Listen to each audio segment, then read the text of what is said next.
The dark coffee spread across the Italian marble floor like a stain of humiliation. The woman on her knees, in her faded blue uniform, frantically scrubbed the floor while the liquid continued to drip from the Italian shoes of the man in the suit who remained standing motionless, with the phone glued to his ear. "These people's incompetence, you know," he said into the phone, laughing, as his steps deliberately trampled the freshly waxed floor that she had spent the entire morning cleaning. "You pay a fortune to keep this building running, and they can't even keep a hallway clean." Her hands were shaking, not from the cold, not from tiredness, but from something much deeper that she had been swallowing for 3 years. Her close-cut nails gripped the cleaning cloth tightly as she murmured, barely audible, "Please, stop." He didn't even listen, or pretended not to hear. He continued walking over her work, each step a declaration of power, each movement an assertion of hierarchy. The sound of his shoes echoed through the empty corridor of the 32nd floor, that floor where only elite executives had access, that space of glass and marble that literally separated the powerful from the invisible. She looked up for just a second, just long enough to see the satisfied smile on his face before he turns the corner, leaving behind the trail of coffee and the woman kneeling on the ground. No one else was there to testify. Nobody ever was. "And you, which city are you watching from? Comment below. I want to know where you are following this story." This was no different day. It was just another day in a 3-year routine of small cruelty, calculated microaggression, and an invisibility that hurt more than any direct insult. She stood up slowly, feeling the weight on her knees that were no longer 20 years old, and looked at the impeccable hallway that would need to be perfect again in 10 minutes. What he didn't know, what no one in that building of glass and arrogance knew, was that behind those tired eyes, there was a story that would transform everything. But for now, she was just the caretaker,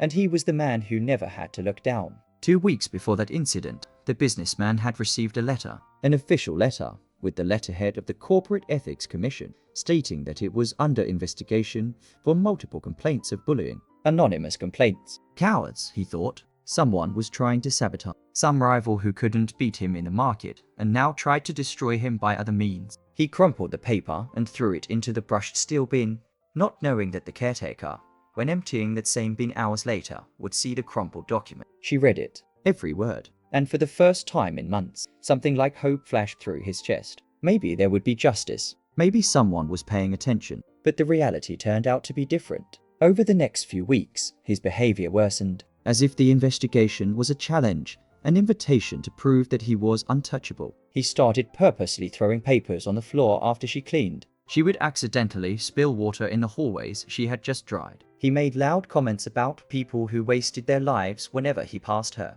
Other executives watched. Some looked away, uncomfortable but silent. Others, younger ones, those who wanted to impress him, began to imitate him. Small cruelties spread through the building like a virus. A role played here, one comment there. The culture was poisoned, and he was the poison. The janitor continued her work. He arrived at 5 in the morning, before the sun rose over the city, and cleaned every inch of that temple of glass and ambition. As he worked, his mind wandered to distant places. She mentally recited verses from poets he loved. Wordsworth, Whitman, Drummond. Each stanza was a shield against daily humiliation. Nobody knew. No one imagined that while she was scrubbing floors, her head lived in libraries. That while he was emptying trash cans, his soul walked through academic corridors. She had long ago learned to live in 2 worlds simultaneously. The world of the body that cleansed, and the world of the mind that remained free. Her granddaughter was 15 years old and had eyes that asked him many questions. Questions about why grandmother came home exhausted every day. Why did she sometimes have red marks on her knees? Why, on some days, there were tears she tried to hide as she prepared dinner in her small kitchen. "I'm fine, honey," the caretaker always said, stroking the girl's face. "Just a long day. But we're okay. We'll always be okay." The truth was more complicated. The granddaughter was an orphan. Your parents, they had been gone in a car accident 3 years ago.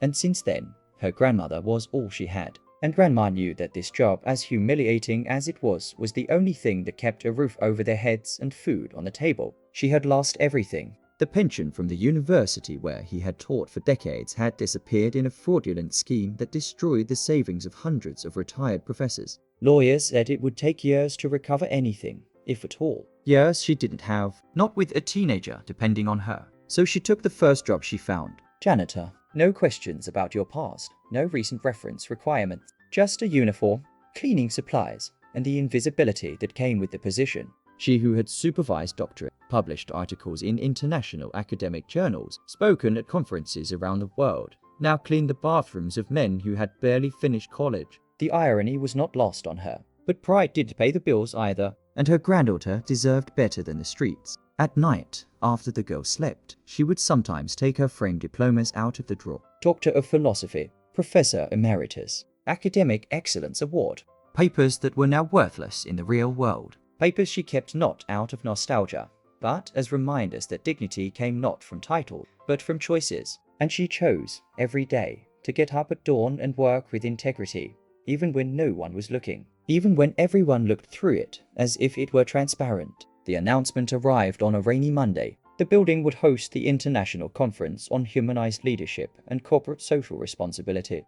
3 days of lectures, workshops, and networking for executives from around the world. And he, the businessman who spilled coffee on people, was chosen as one of the keynote speakers. Organizational Culture of Excellence, How to Build High-Performance Teams, would be the title of his talk. The irony was so thick you could cut it with a knife. Employees whispered in the hallways. Some laughed bitterly. Others just shook their heads in silent disbelief. The janitor heard the news while cleaning the conference room where the announcement was made. She was in the corner, invisible as ever, when he walked past a group of executives, patting everyone on the back, beaming with his own importance. "Let's show these Europeans how real business is done," he announced, voice loud with confidence. "We're going to impress them so much that this merger will be signed before breakfast on the last day of fusion." The whole building talked about her. Billions of dollars. International expansion. A deal that would cement his reputation as one of the greats in the real estate market. He could already taste victory. But victory had a price, and those who would pay would be the invisible ones. In the following days,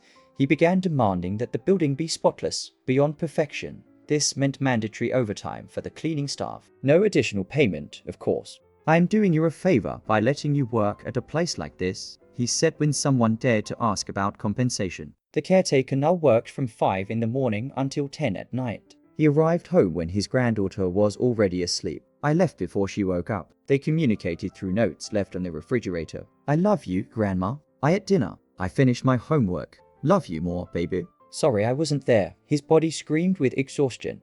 His back hurt constant, but she continued. Because stopping meant losing everything. Then the incident happened that would change everything. The granddaughter, returning from school, had nowhere to go. The neighbor who normally stayed with her was in the hospital. The girl, scared of being alone, went to the corporate building. "I just wanted to see my grandmother. I just wanted to know that everything was okay." She entered through the main lobby, her worn sneakers clicking on the shiny floor.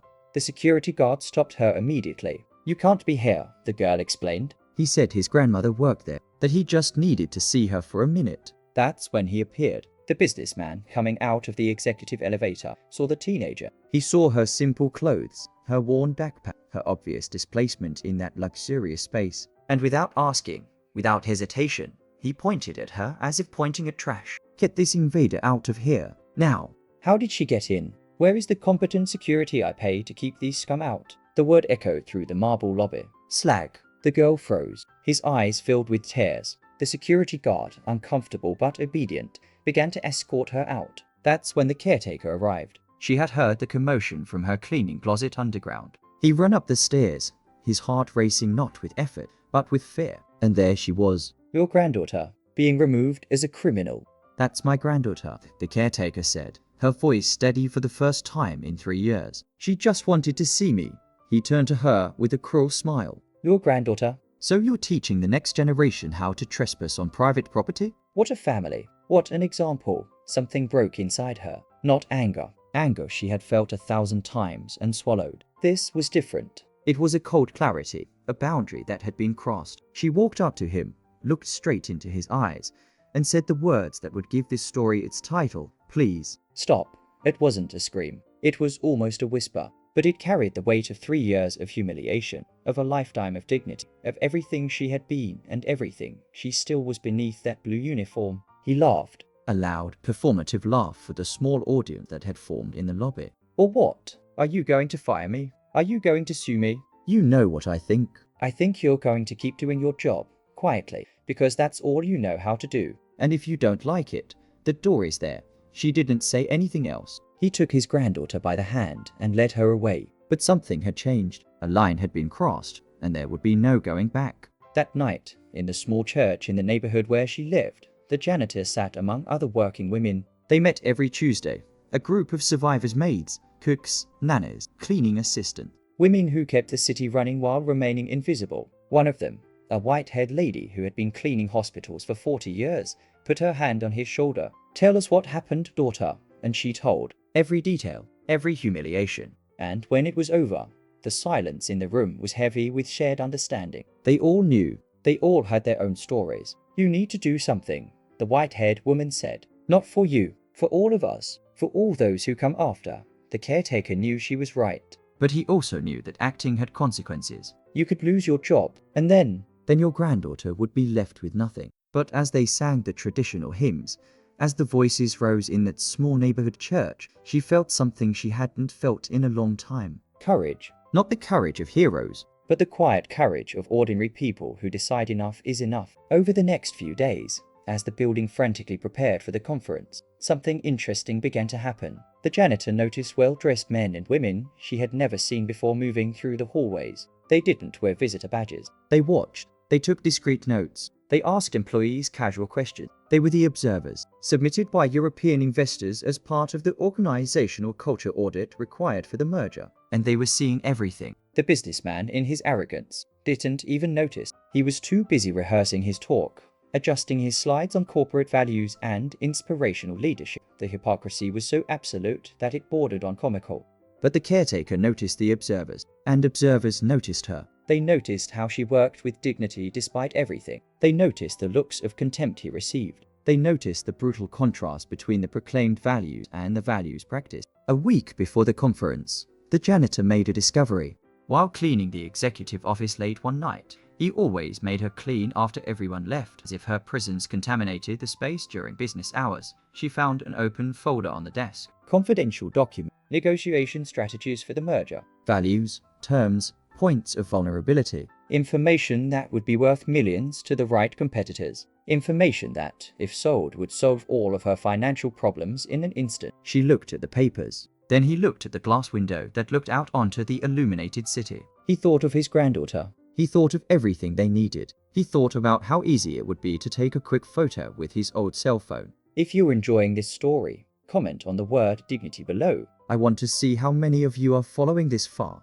Temptation consumed her far out. She held those papers in her calloused hands, feeling the weight of a choice that would define who she was. In the end, the answer came from a deep place, a place that no amount of humiliation could reach. She organized the documents carefully, placed them in an envelope, sealed it, and left it on his desk with a note. "This is important. Please keep it safe." When he arrived the next morning and saw the envelope, he didn't even think twice. Of course, it was the executive secretary. "I don't even bother you." He believed that the caretaker, that invisible woman, had saved his billion-dollar merger. It didn't even occur to him to say thank you. But observers saw it. One of them was checking security cameras for an unrelated matter and saw the entire scene. He saw the janitor standing in front of that table. He saw his internal struggle. You saw your choice. And that changed everything. The conference began on a sunny Tuesday.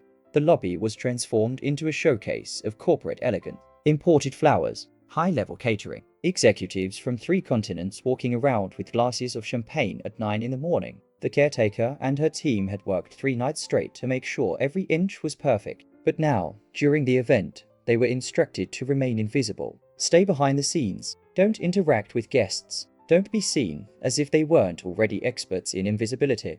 On the second day, European observers began their interviews. Employees at all levels were called in for individual conversations. When the cleaning crew's shift arrived, the businessman tried to intervene. You certainly don't need to interview those types of employees. They don't see the bigger picture. But the Europeans were firm. Everyone has valuable perspectives, especially those who are often ignored. When the janitor entered the conference room adapted for interviews, she expected 5 minutes of superficial questions. What she didn't expect was to find 3 people who actually wanted to listen. How would you describe the work culture here? The bespectacled woman asked, her pen at the ready. The caretaker could have lied. I could have given safe and generic answers. But something in that moment, perhaps the exhaustion of 3 years, perhaps the memory of her granddaughter being called scum, perhaps simply the exhaustion of carrying silence, made her choose truth. There is a hierarchy not just of rank, but of humanity, she began, her voice calm but clear. Some are treated as people, others as objects performing function. The dignity of labor is proclaimed in fine words but denied in daily actions. As Kant said, when we treat human beings merely as means to ends, we violate the categorical imperative of morality. The three interviewers blinked. A janitor citing Kantian philosophy was not in the script they expected. Continue, the man in the grey suit said, leaning forward, and she continued. For 20 minutes, she articulated an analysis of organizational culture that was at once personal and philosophical, emotional and intellectual. She cited thinkers without ostentation. He used concrete examples without naming names. It painted a devastating picture of institutional hypocrisy. When he finished, the silence in the room was absolute. Where did you study? The bespectacled woman asked softly. Does it matter? The caretaker responded, not defensively, but genuinely curious. Maybe it shouldn't, but it matters so we understand why you're here and not there. The caretaker did not respond directly, but observers were persistent. After she left,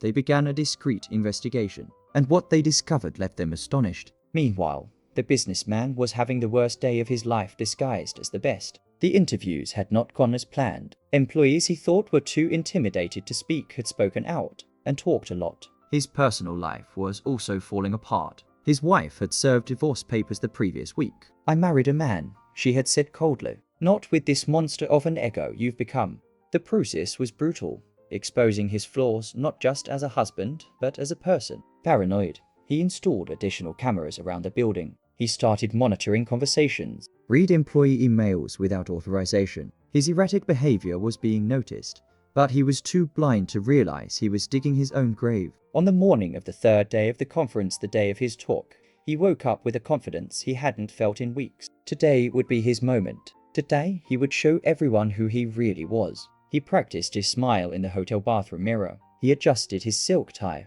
This was his stage. The auditorium was packed. 300 people. Executives, investors, academics. Everyone there to hear about organizational culture of excellence. He took the stage to polite applause and began his performance. Polished slides, carefully selected data, success stories he took full credit for. He was in the middle of a joke about team empowerment when the door at the back of the auditorium opened. A man entered, tall, grey hair, professorial appearance. He apologized for being late and sat down discreetly. The caretaker, who was there passing through the outer hallway, he saw through the glass door and froze. She knew that man. The businessman finished his talk. The applause was polite, but not enthusiastic. During question period, the questions were sharper than he expected. How do you measure culture beyond productivity metric? Can you give specific examples of how you deal with conflicts between profit and employee well-being?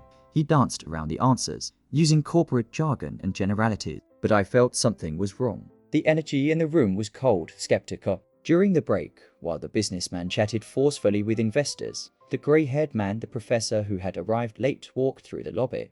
He was there to talk about business ethics, one of the conference's most respected guest speakers. As he walked, his eyes fell on a figure in a blue uniform cleaning a coffee table. Something in the posture, the movement, the profile. He stopped. He looked more closely. And then his face lit up with absolute recognition. Teacher, he said, approaching quickly. Teacher, is that you? The caretaker turned around, saw your face, and all the blood drained from yours. Doctor Williams, she whispered. My God, teacher, what? What are you doing here? His words came out confused, shocked, as he looked from his face to his uniform, trying to make sense of the impossible. Before she could respond, he did something that stopped the entire lobby. He hugged her, a long, genuine hug of deep respect. And when he walked away, with tears in his eyes, he said loud enough for everyone around to hear, Guys, this woman was my doctoral advisor. She is the reason I became who I am today. Professor Emeritus. One of the most brilliant minds American academia has ever produced.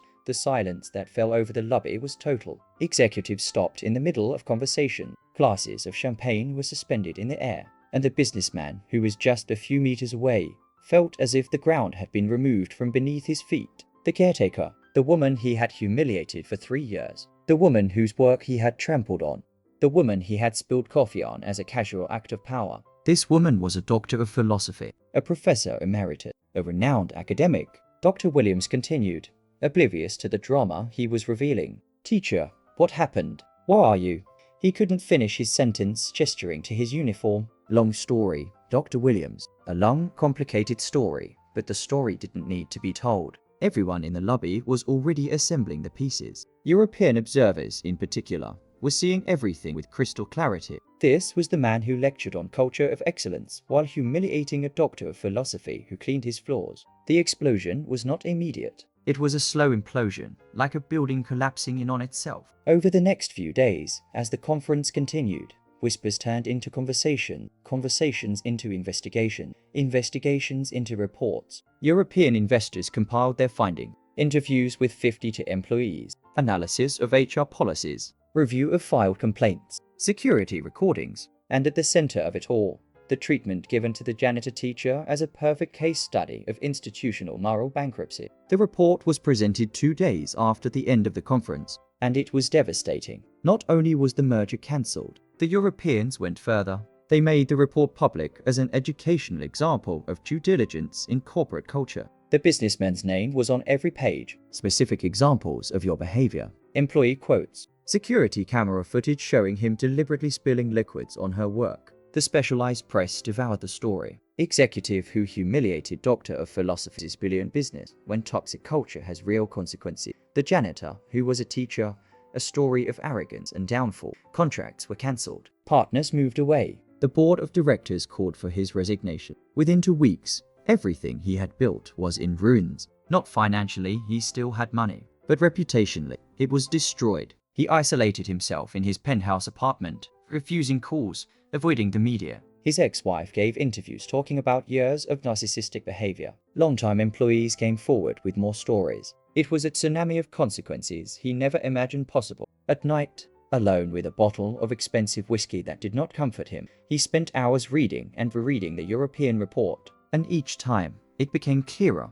He had become exactly the kind of person he himself would have despised. Used when younger, he remembered his adolescence, how his family had lost everything, of how he had been treated as invisible by the successful, how he had sworn never to be invisible again.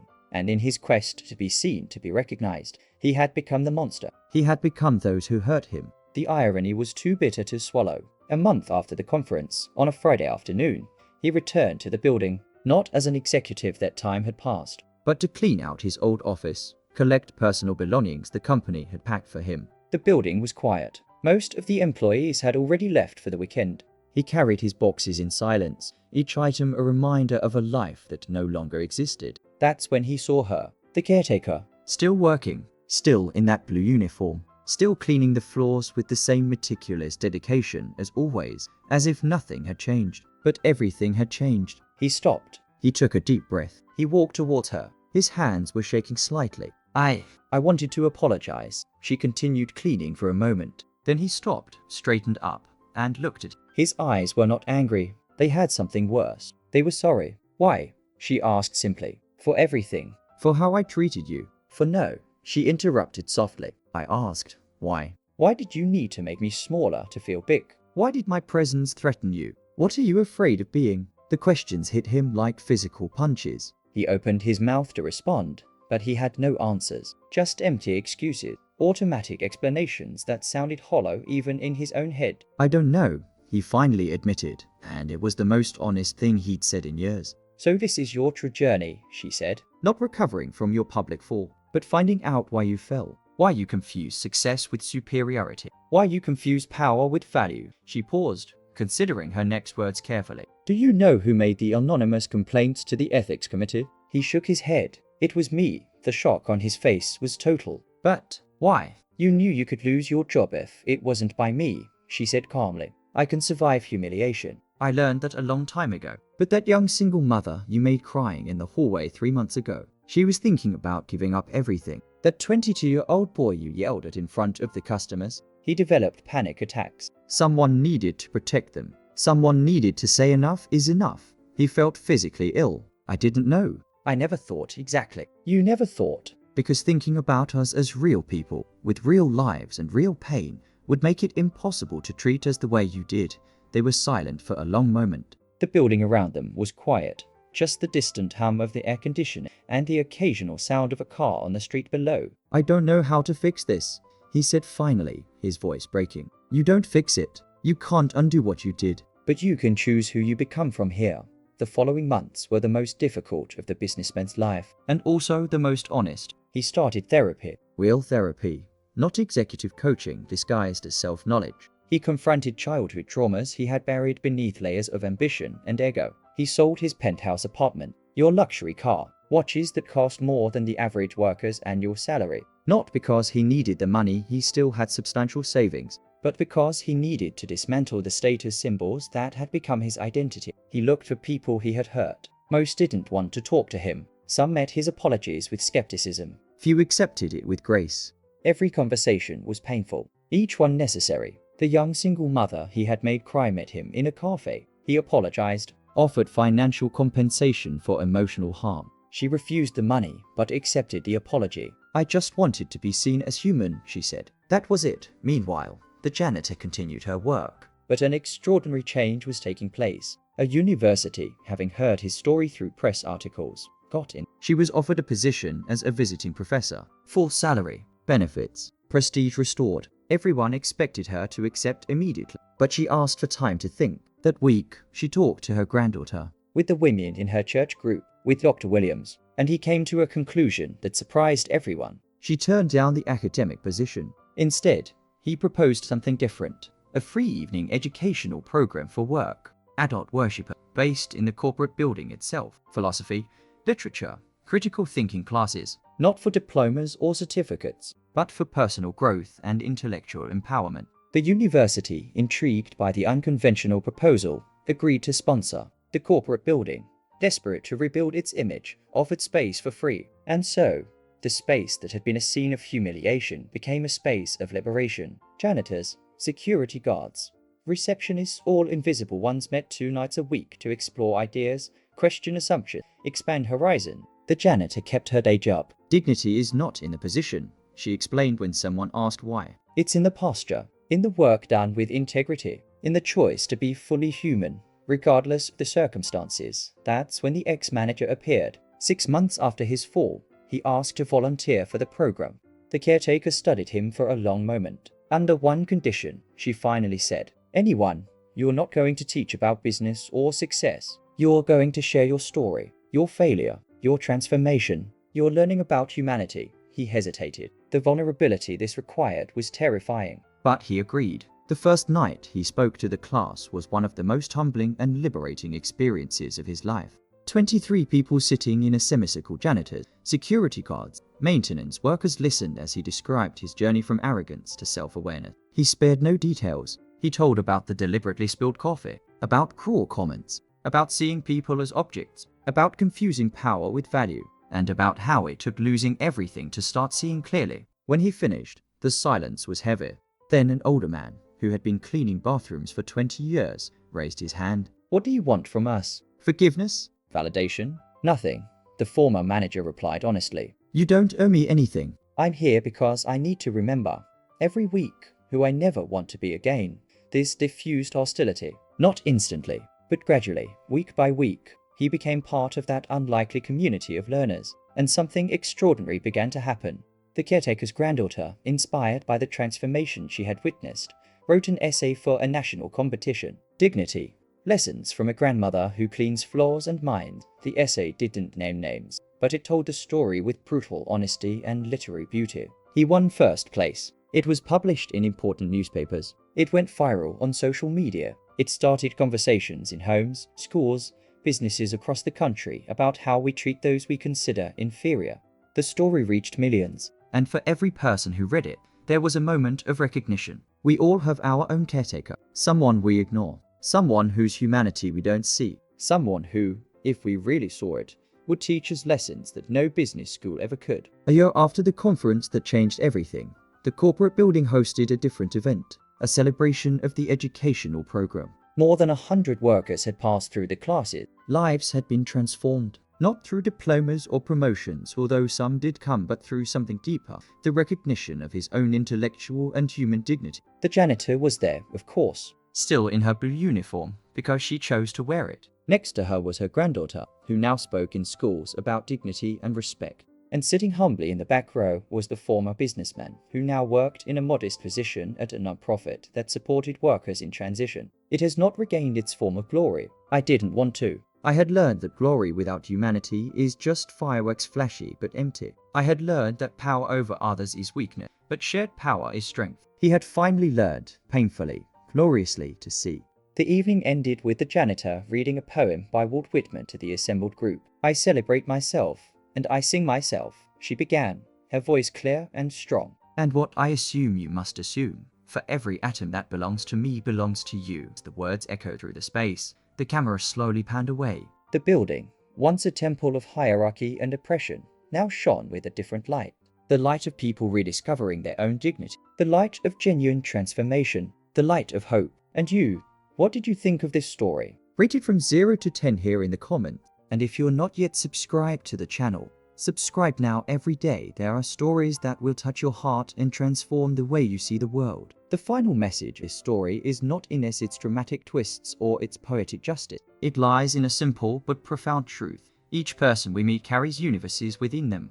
The person cleaning your floors may have a doctorate. The person serving your coffee may have survived tragedies that would break us. The person you ignore may be exactly who you need to see. Dignity is not conferred by titles or positions. It's inherent. It is inviolable. And when we finally learn to see it in everyone, especially in those society has made invisible, we don't just transform their lives. We transform ours. And sometimes the people who teach us the most are the ones we would never expect. The ones that serve. The ones that clean. Those who remain quiet and observe. Because they see everything. And in their silent patience, in their dignity maintained despite everything, they carry lessons that the world desperately needs to learn. This is the story of a janitor and a businessman. But it is also the story of all of us. Every time we don't see, each time we finally see. Of every opportunity to choose humanity over hierarchy, from every moment we decide that dignity matters not just ours, but everyone's. And true transformation is never just about one person changing. It's about systems changing, cultures changing, each of us one at a time, choosing to truly see.